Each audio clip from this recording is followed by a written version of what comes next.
calculator for this one because it's been quite the start to free agency. Over $1 billion.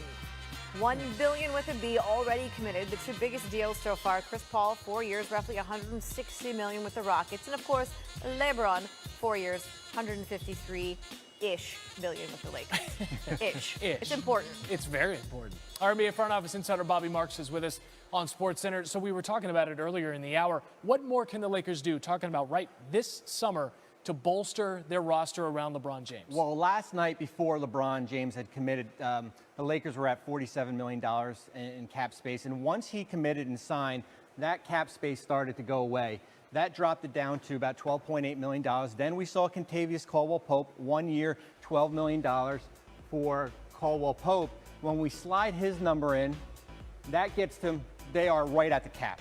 So what they can do is there's a couple options. You can either renounce Julius Randle. That is not an option I would recommend. That would gain you about $13 million in cap space. He hasn't signed yet, so. He has not signed. He is a restricted free agent. That is Randle's cap hold. We also saw last night Lance Stevenson for the room mid-level exception, $4.5 million. You can exceed the cap for the room exception. We saw JaVale McGee for the minimum. The likelihood is that Randle will stay on, that we can put in, we'll put Stevenson in here, we'll slide him in, and then for McGee, you can exceed the cap by signing a player like Stevenson because it's the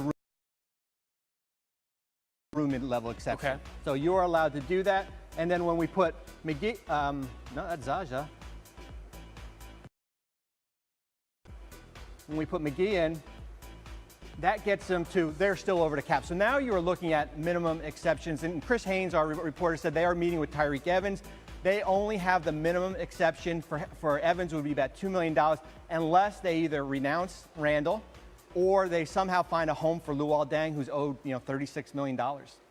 Okay. All right. So maybe that answers the following question here. Next summer, show us why next summer makes more sense to land one of these big names, one of these big fish in the free agency pond than doing something this summer. Well, as you've seen, they are signing one-year players, Caldwell-Pope, Stevenson, McGee. The big thing is what do they do with Randle? If they sign a multi-year contract for Randle, that cap space is going to diminish. Right now, they are projected to have $23 million in cap space. That is not good enough to go out and get a max-level free agent. That room could go up to $35 million if you stretch out Deng over three years, a $6 million cap hit, or he's gone his last year. So it might be a little bit easier to move. If you can trade that number, that gets you to $43 million next year's free agent class. Kyrie Irving, Kemba Walker, Jimmy Butler, Klay Thompson, and Kawhi Leonard. And Kawhi Leonard. Funny how he keeps coming up. Bobby Marks with the insight on SportsCenter. Nicole. One more than tennis for you now. First round, women's singles. Venus Williams taking on Johanna Larsson. First set, Venus in a fight during the